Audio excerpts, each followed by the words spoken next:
Seguimos esta noche en Minuto 1, marcando el punto de la realidad.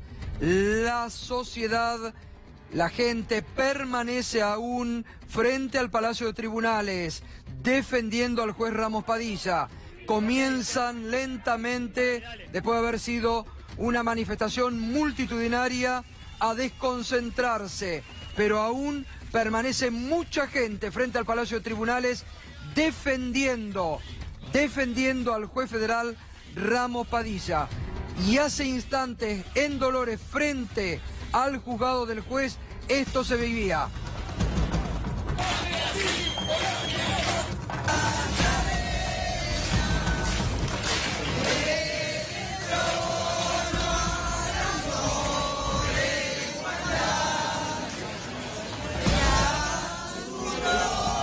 En Dolores, frente al juzgado del juez Ramos Padilla, la sociedad movilizada cantando el himno nacional argentino.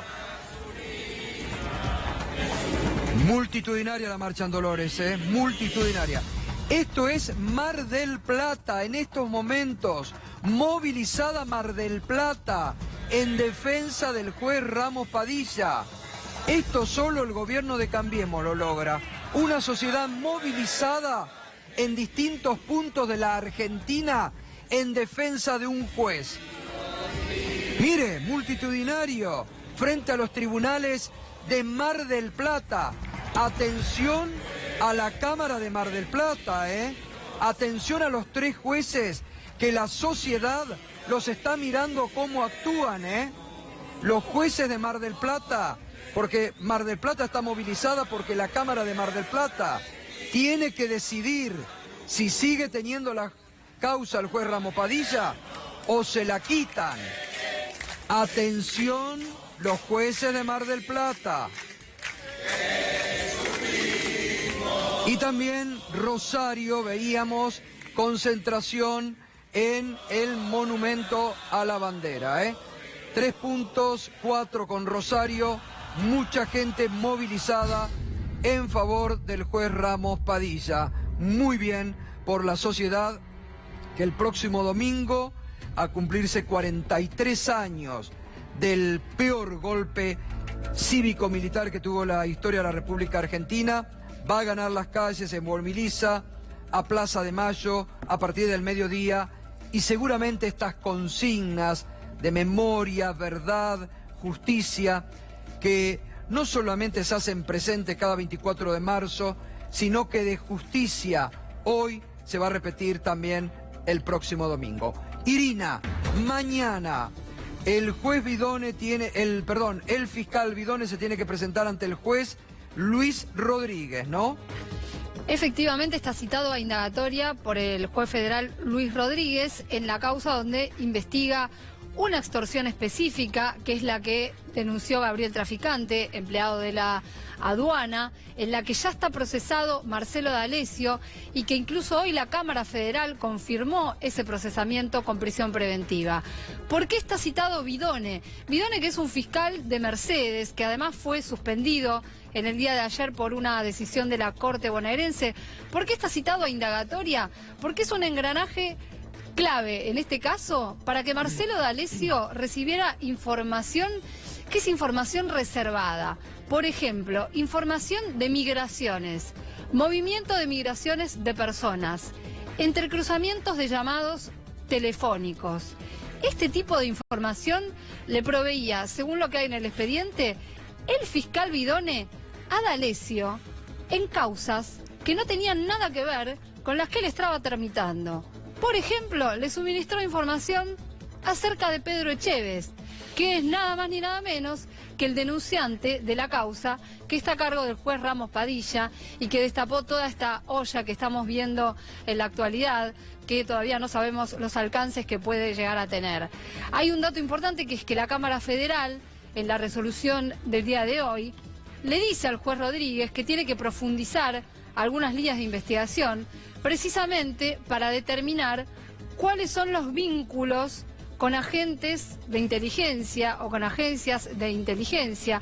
Vidone nombró particularmente a Rolando Barreiro, cuando hizo un primer descargo ante otra fiscal, Alejandra Mángano, que después terminó en manos de fiscales de la provincia de Buenos Aires, pero que fue lo que terminó mostrando que él mismo asumía esta relación con Marcelo D'Alessio. Le pide a la Cámara que profundice qué agentes participaron de estas operaciones que son ilegales. Porque lo que sucede, y esta es la importancia además que tiene que hoy haya ido Ramos Padilla a la bicameral, a explicar las operaciones de inteligencia. Algunas de estas operaciones de inteligencia aparecen, por ejemplo, en esta causa donde está citado Vidone mañana y donde ya fue procesado Marcelo D'Alessio. Pero aparte muy importante la ratificación por la Cámara Federal, también es toda una señal, ¿no? Es como un apoyo también a la investigación.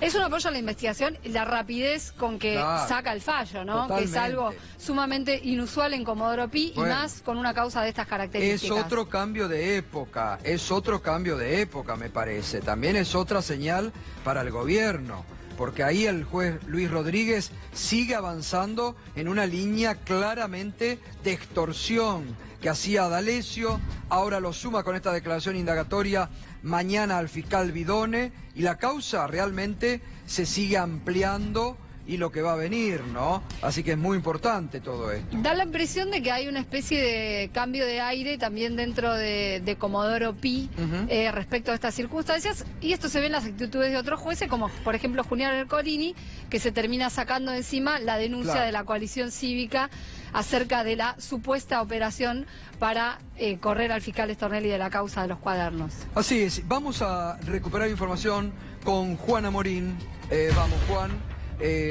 Sumate nuevamente, te vuelvo a saludar, vamos, porque vamos a recuperar la información de cómo el gobierno de Mauricio Macri, desde que asumió, está persiguiendo jueces y en muchos casos ha logrado sacar jueces que Macri no quería ver, así, porque lo ponían en muchos diarios, esto, y daban las listas, estos son los jueces que Macri no quiere.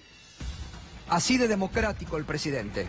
Vamos, así es, creo que hoy la gente que está en tribunales está también no solo por Ramos Padilla, sino por todos los otros Alejos Ramos Padilla que fueron pasando en estos 3 años y monedas que lleva la gestión de Mauricio Macri. Fíjate vos la cantidad de jueces y fiscales que fueron perseguidos, muchos de ellos fueron eliminados de sus trabajos, fueron suspendidos, fueron reemplazados, fueron sustituidos. Muchos otros siguen en funciones, pero tuvieron que enfrentar expedientes en el Consejo de la Magistratura. Si te parece, empezamos por los camaristas de la Sala 1 de la Cámara Federal. Ahí lo tenés, a Eduardo Fara, Sala 1 de la Cámara Federal. Recuerden que Fara y Ballestero, que es el siguiente caso, fueron aquellos que liberaron a los dueños de este canal, que estaban con prisión preventiva, entendieron que no ameritaba, que no existía peligro de fuga, que no podían entorpecer la causa, que la causa ya estaba elevada a juicio, por lo cual no tenía sentido que permanezcan presos. ¿Qué hizo el gobierno? Abiertamente los reemplazó. A uno lo mandó a otro lugar, a otro lo hizo renunciar. A Jorge Ballestero, Eduardo Fara, a quien veíamos antes. Recordemos, Juan, muy bien haces, vamos a recordar y vamos a tomarnos el tiempo para que la sociedad recuerde que cuando estos dos camaristas, muy ligados a lo que marcaba la ley, liberaron a Cristóbal López y a Fabián de Sousa, produjo el enojo del presidente Macri, que públicamente salió a decir, eso no era lo acordado, ¿te acordás, no? Sí, sí, sí. Eso no era lo acordado, y que Macri le ordenó a Ercolini que los vuelva a poner en prisión, en una reunión en Casa de Gobierno. Pero además, claro, fíjate la claridad del tema, ¿no? Los liberan a Cristóbal López y a Fabián de Sousa y automáticamente son expulsados de la Sala 1 de la Cámara Federal. Exacto. Y automáticamente vuelven a estar con prisión preventiva ambos. Realmente increíble, insisto, la gente que hoy está en la calle me parece que está también por una situación de hartazgo frente a estas situaciones. Totalmente, claro. Seguimos repasando. Todos, absolutamente todos los que te voy a mostrar, tuvieron algún tipo de conflicto con el gobierno. Vamos con Eduardo Freyler. A Eduardo Freyler son muchas las causas que no le perdonan. Recién hablaba fuera de cámara con nuestra colega Irina Hauser. Fue destituido en el Consejo de la Magistratura con un escándalo de por medio. No sé si te acordás que no le habían dejado asumir a Mario Páez en el medio de todo eso. Retuvieron a un senador en la Corte. Increíble eso. Increíble. ¿Por qué se lo cargan a Eduardo Freyler y ahora le volvieron a abrir un expediente ayer en la Cámara Federal? Tenía la causa de papel prensa, había actuado, había pedido que se investigara, fue quien confirmó el procesamiento de Mauricio Macri en la causa de escuchas ilegales y también, por supuesto, había ratificado la decisión de Daniel Rafecas de no abrir la denuncia de Alberto Nisman, el fiscal lamentablemente fallecido. Seguimos, es impresionante la cantidad de jueces y fiscales que dejé afuera de este informe porque no alcanza el tiempo, es impresionante. Daniel Rafecas, hubo un intento de destitución el año pasado escandaloso contra uno de los jueces más probos, probablemente con menos reproche que se le pueda hacer de Comodoro Pi, uno de los pocos debe ser.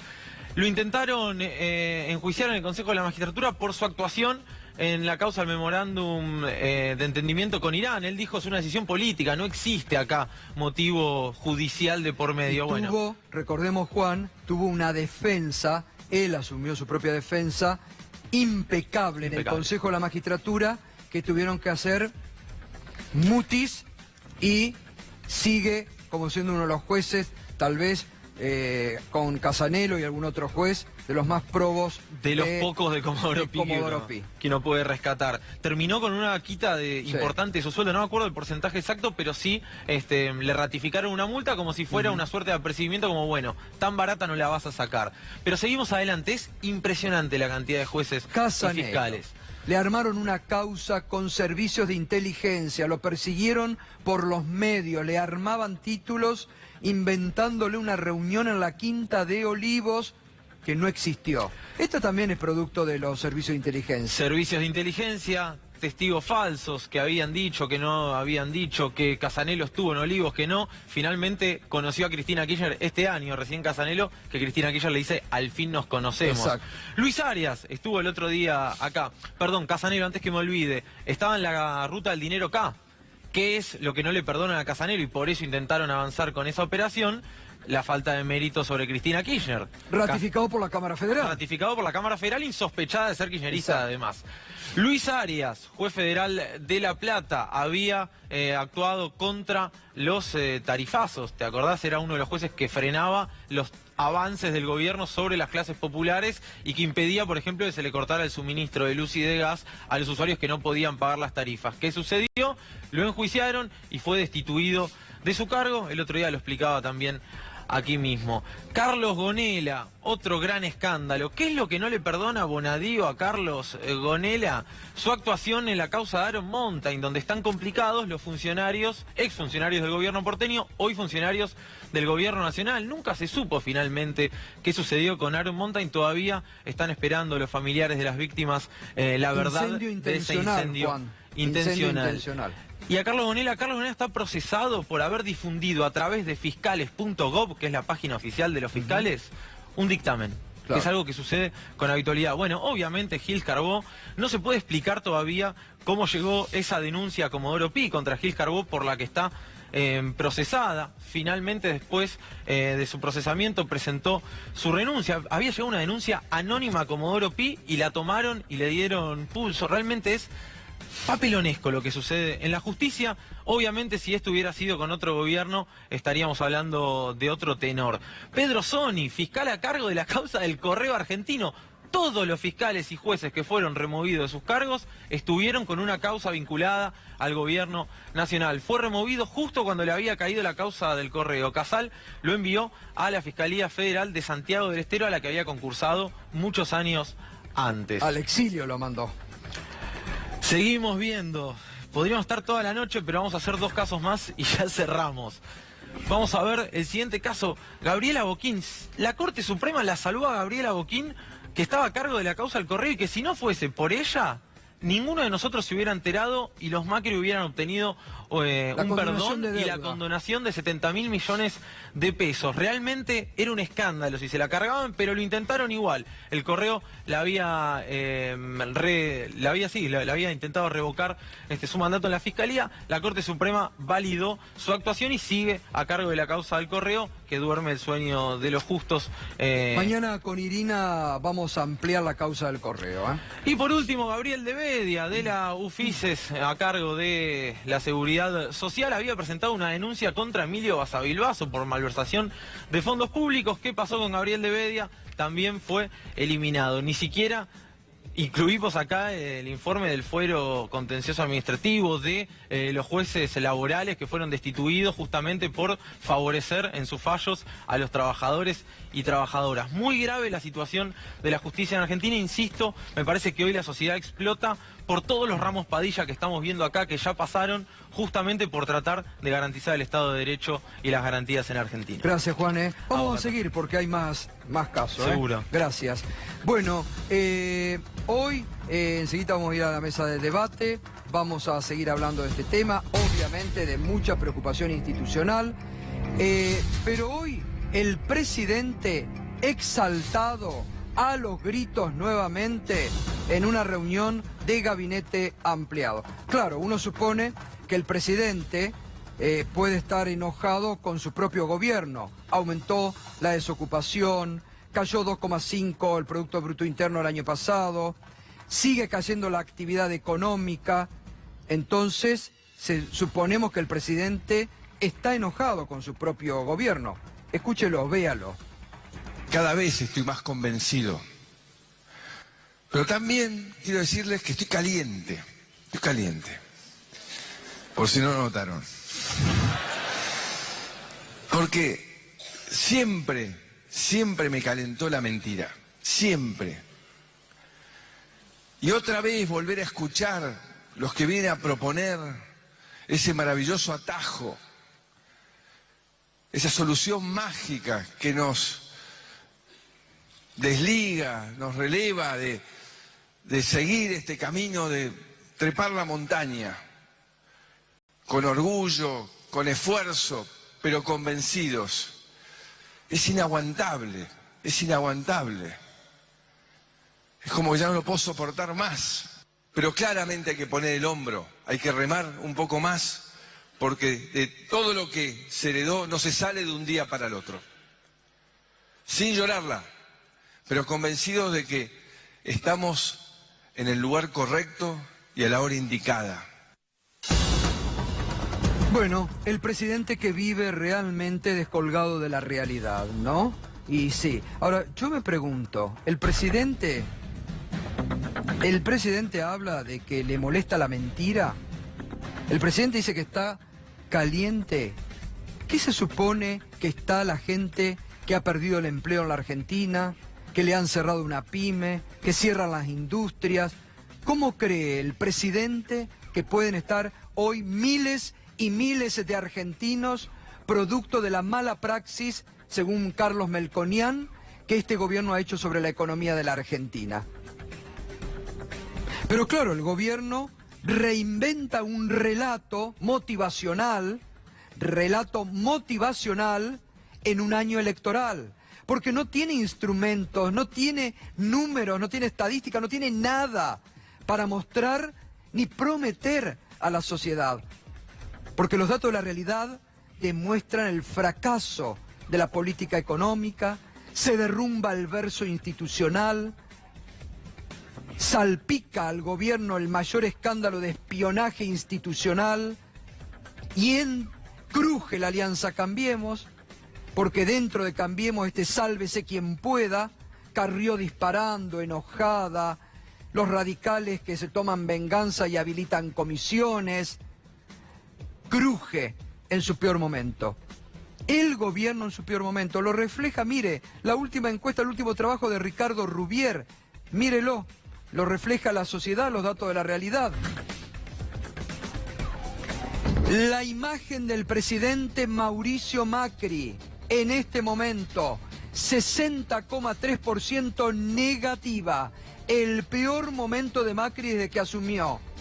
Positiva 38,6, no sabe 1,1. 60,3% la imagen negativa del presidente Macri.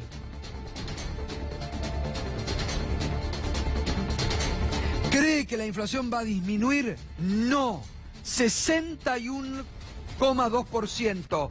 Escepticismo de la sociedad frente a la economía de Macri.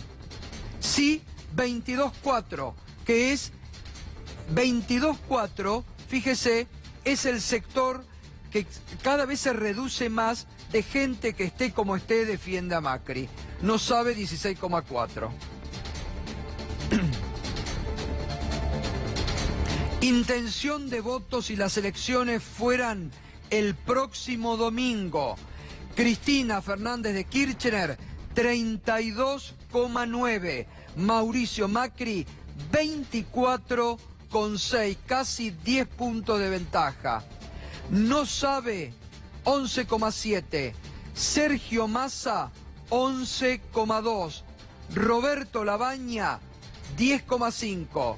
Nicolás del Caño, 4,1. En blanco, 2,9. No votaría, 2,1. Indecisos, 11,7. Pero es la marca más baja que Ricardo Rubier tiene para un Mauricio Macri en intención de voto. 24,6, casi como en las primarias del 2015. Y escenario de balotaje, que mide también Ricardo Rubier. Por primera vez, Ricardo Rubier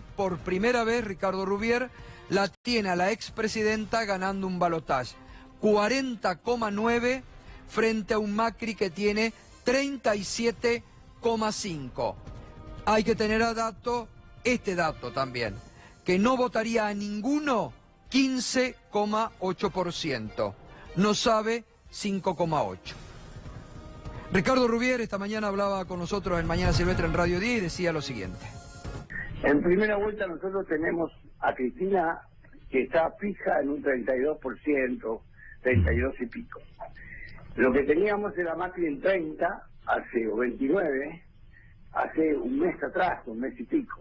Ahora lo tenemos en 24, que es el peor momento. Una nueva desilusión que se produce, en el cual ubica a Macri hoy en el peor momento de que asumió, en cuanto a la imagen, y analizando dónde está la caída, dónde está esa fuga de votos, apareció la candidatura de Labaña, que está ahí. Algunos de los votos que tiene Labaña son arrepentidos, son los que se fueron del voto a Macri. Y después en el balotaje al cual vos te referías, ahí tenemos a Cristina primera también, pero ahí se achica la diferencia, se achata la diferencia con Macri. Bueno, los últimos números de la encuesta de Ricardo Rubier. Bien lo decía recién Juana Morín en el repaso excelente que hizo, nos hemos olvidado, pero no me quiero olvidar también de cómo el gobierno, por el caso Santiago Maldonado, persiguió al fiscal Félix Crow, que lo sacó de la Procubín, esa creación, una fiscalía especial, justamente para seguir casos de violencia institucional. El actual gobierno prácticamente la ha desarticulado y así han hecho de la suya las fuerzas de seguridad con los casos que se conocen. Bien, ya nos metemos en el debate, enseguida vamos a estar con la economía. Alejandro Banoli, expresidente del Banco Central de la República Argentina. Está Omar Plaini, que le voy a preguntar a Omar Plaini cómo está él, porque si el presidente está recaliente porque no hay crecimiento, él tiene referencia de muchos trabajadores. ¿Cómo cruje Cambiemos en el interior? Tenemos a un dirigente del interior del país, un economista, Federico Villagra de Misiones, donde el PRO a dedo les impone a los radicales, que son mayoría en Misiones, al presidente del PRO, a Schiavoni, como candidato a gobernador. Y cruje a Cambiemos también en Misiones. Y Pino Solanas. Pino, yo siempre recuerdo que vos, que además sufriste en carne propia hace muchos años atrás algunos atentados que habrá que ver de dónde vinieron, si no era de esa inteligencia paraestatal, ¿no?, que hoy está saliendo a la luz la podredumbre. Pero vos en algún momento denunciaste a los agentes de la CIDE Y me acuerdo que en ese momento vos denunciaste que Carrió se oponía a que vos hagas esas denuncias, ¿no? Sí, eso fue en el año 13, en aquel Frente UNEN que habíamos constituido con varios partidos, éramos 6 fuerzas, entre ellas estaba Carrió, y nosotros habíamos presentado una denuncia penal por una serie de hechos a los principales responsables de la CIDE de aquel entonces. Y hicimos un escrache, convocamos a hacer un escrache ahí en la sede, la calle 25 de Mayo, enfrente de la Casa de Gobierno. Bueno, Carrió no asistió porque no estaba de acuerdo ni con el escrache, ni estaba de acuerdo en atacar a quienes nosotros atacábamos, que era Estiuso, Larcher, estos buenos muchachos, que muchos de ellos como Estiuso vienen de la dictadura. Yo no me puedo olvidar que en el año 91 un grupo de tareas de la CIDE me puso 6 balas en las piernas. La próxima es a la cabeza, Pino, ¿eh? ¿Me entiendes? Y eso nos lo confesaron funcionarios del Ministerio del Interior. ¿Me entiendes? Por supuesto, nunca hubo investigación, no se hizo absolutamente nada. Fue el primer atentado pero el jefe de operaciones era Jaime Estiuso.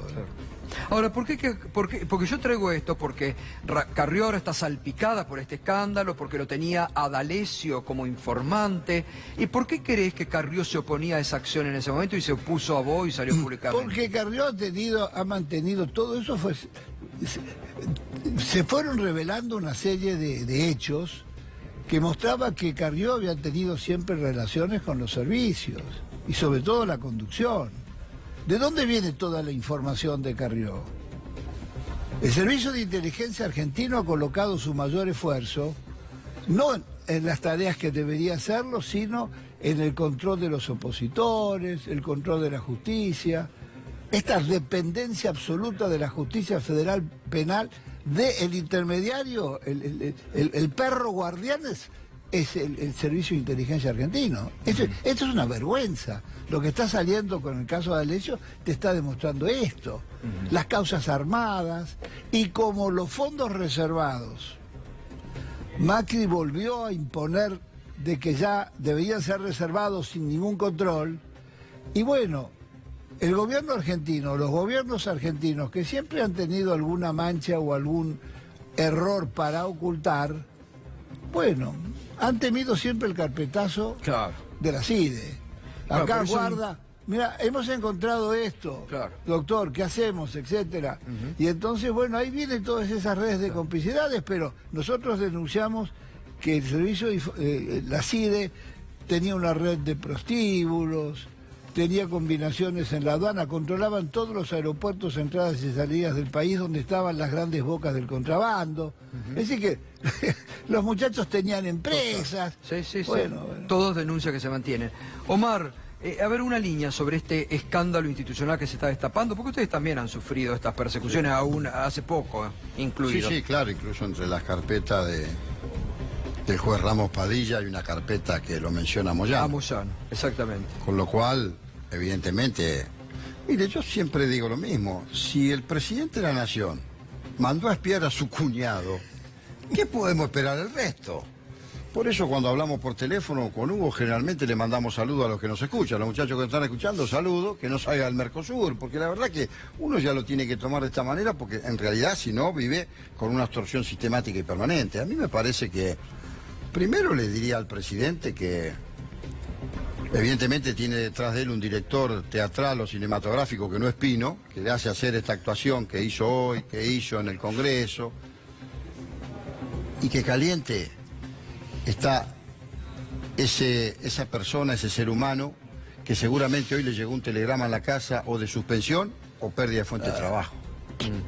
Entonces el presidente, en vez de calentarse, como dice, y sobreactuar, lo que tiene que hacer en estos meses que le quedan de gobierno, tratar de dejar tratar de lograr que quede el menor daño posible de lo que nos está pasando, Gustavo.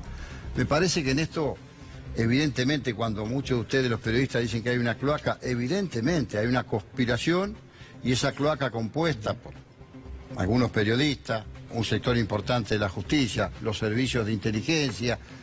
Es gravísimo lo que está pasando, porque estamos caminando al borde de la democracia, estamos caminando en los bordes de la democracia, y acá hay acciones y situaciones que se parecen mucho a cuando no teníamos Estado de Derecho en la Argentina, y esto es lo grave. Totalmente. Entonces, el presidente... telegramas llegaron en enero y febrero a la Casa de Trabajadores anunciando suspensiones. Entonces, es que el presidente levante el teléfono y le pregunte a ese ser humano, a esa persona que después genera todo un conflicto familiar cuando vos no tenés trabajo, cuando no podés poner en la mesa todos los días el pan y la comida, que le pregunte por teléfono a ver qué piensa, si el caliente es él o es esa persona que por irresponsabilidad de este trazado económico del gobierno se encuentra en esa situación. Federico Villagra, usted es un dirigente del radicalismo histórico de Misiones, forma parte de Cambiemos, ¿no? ¿Y cómo viven todo esto que está asomando y que, bueno, institucionalmente, para un partido como el radicalismo, cómo lo están viviendo? A ver, lo importante es que se dé a conocer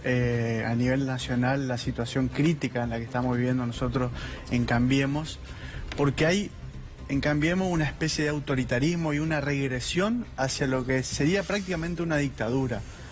No hay democracia. Nosotros quisimos ir a elecciones internas dentro del radicalismo el año pasado y fuimos vedados por la Junta Electoral, que manejan 4 personas el radicalismo. Somos 55.000 afiliados que querían ir a internas, y por el capricho de 4 personas no pudimos ir a internas partidarias, ¿sí?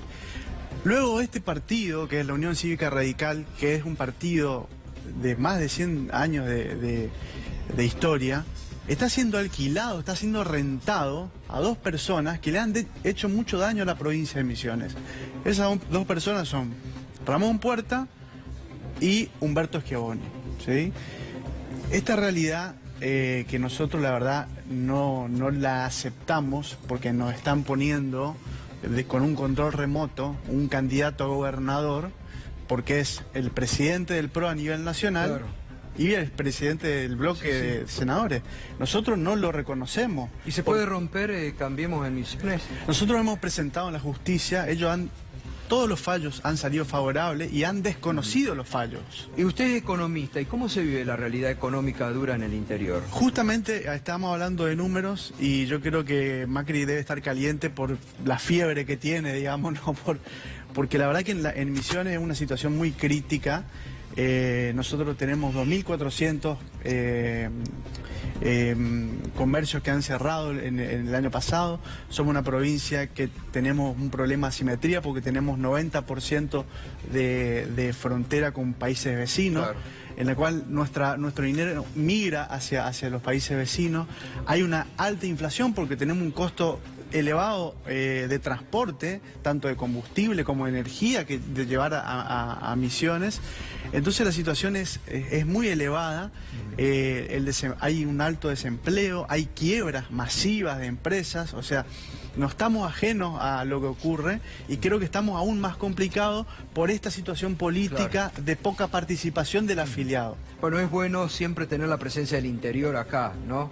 Y Alejandro Vanoli, más allá que financieramente hasta el gobierno no le sale este plan, porque el dólar sigue trepando, sigue subiendo, hoy siguió subiendo, daría la impresión como que el único programa que tiene el gobierno tampoco le está funcionando, ¿no?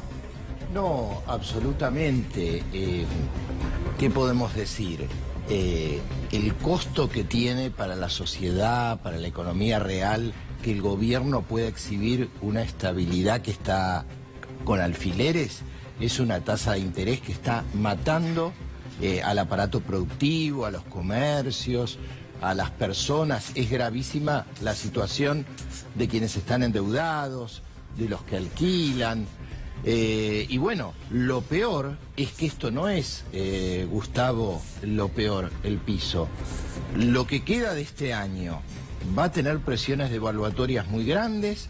¿Por qué? Porque todos los años electorales siempre generan una mayor dolarización, porque los propios exportadores ya están diciendo que a 50 pesos por dólar van a liquidar. y porque en estos procesos donde se dan estas expectativas negativas, ¿qué pasa? Los importadores se apuran y demandan más dólares, los exportadores se retraen, los especuladores que todavía están apostando a estas tasas se van a retirar, y en el interín, Gustavo, tenemos esta carrera loca entre el dólar, los precios, una inflación galopante que se va a seguir retroalimentando. Ahora, ¿a cuánto puede seguir? ¿Puede seguir trepando el dólar? Hoy además se conoció que el fondo no va a desenvolver inmediatamente lo acordado con la Argentina. ¿Esto le puede dar mayor volatilidad también? Absolutamente, absolutamente, Gustavo. Mirá, pensemos lo siguiente, ya la inflación, los consultores de la Citi la van corriendo, ¿no? Ahora ya admiten que va a estar en el 30%, seguramente va a estar arriba del 40%. Si la situación no se deteriora, el dólar va a acompañar a los precios. Ahora, si la situación internacional, que hoy al gobierno le está jugando relativamente bien, porque Estados Unidos anunció que no sube la tasa, porque la guerra comercial está en una tregua, si el escenario se deteriora más, puede subir mucho más. Claro. Y el gobierno no tiene instrumentos. Penosamente salieron la semana pasada a pedirle al fondo que les deje vender 60 millones de dólares diarios. Es totalmente insuficiente. El año pasado, Gustavo, había veces que el Banco Central tenía que vender de a 200 millones de dólares y no paraba la cotización. Llegó a vender 1.000 millones de dólares en algunas jornadas para parar el dólar y no lo pudo. Ahora, con la tasa de 66, no logra ni frenar la inflación ni frenar el dólar. Solo mata la actividad económica. Así es. ¿Tiene alguna otra lógica? Lo que pasa es que es el conjunto de la política económica. O sea, el Banco Central, y esto ya lo vimos, en el final de Martínez de Oz o en los años 90, cualquier tasa de interés, cuando se ve que es insostenible, los especuladores se retiran, con lo cual no tiene instrumentos dentro de esta lógica para parar una corrida, porque los problemas de fondo, que es el déficit externo, el alto endeudamiento, con una política donde todas las variables económicas están absolutamente descalabradas, no hay forma de que pueda revertirse esta situación dentro de esta lógica económica. Y hoy se conocieron los datos de la desocupación. Omar, vuelve a trepar la desocupación, casi ya a 2 dígitos. Ciudades como el Gran Rosario, que en la última medición, lo recordaba Fernando, tenía 9%, sube al 12,5%. El Gran Rosario, Mar del Plata, ¿no? La Plata también está arriba de los 2 dígitos. Son varias las ciudades que están arriba de los 2 dígitos. El conurbano. El conurbano está arriba de los 2 dígitos. Sigue, y esto va a seguir subiendo. Son miles y miles de los despedidos que hay. El gobierno no entiende. Hay 400.000 personas. Hay casi 1.800.000 argentinos y argentinas que están desocupados, desempleados. Entonces, evidentemente... Y el trabajo negro, ¿cómo ha subido también? también? El trabajo no registrado, la economía informal que crece, la pobreza, la indigencia, lo que siempre decimos, estamos permanentemente con esto. Y el gobierno tiene una insensibilidad tremenda, por eso yo hablo de que esperemos que deje el menor daño posible de aquí a fin de año, y ya es mucho el daño que ha hecho.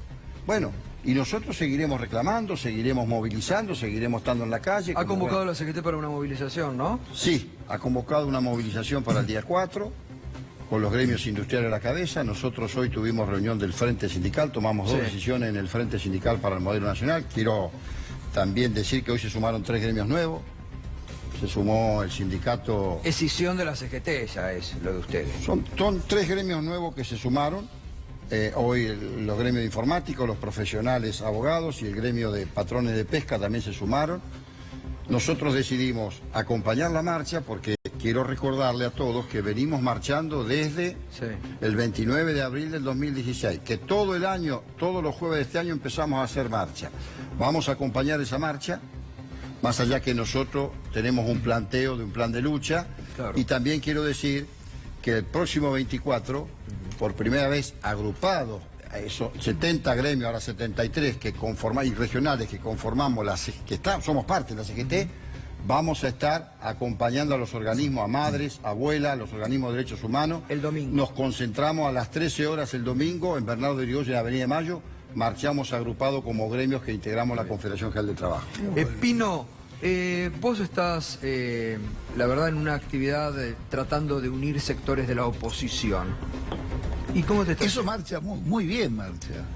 En realidad la propuesta de constituir un amplísimo frente, que por la situación de emergencia que bien acaba de los compañeros y Omar de explicar, debe tener carácter, y lo tiene, de un frente patriótico. Es como estar frente a una inundación o un incendio.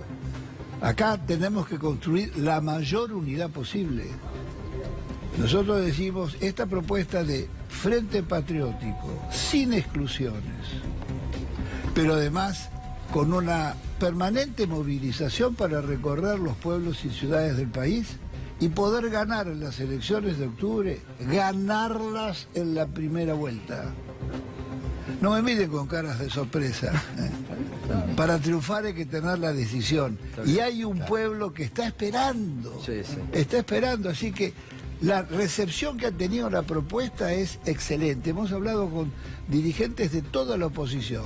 Sostenemos que insistir con terceras fuerzas o cuartas es un juego y es un favor que se le hace siempre en la historia al poder dominante.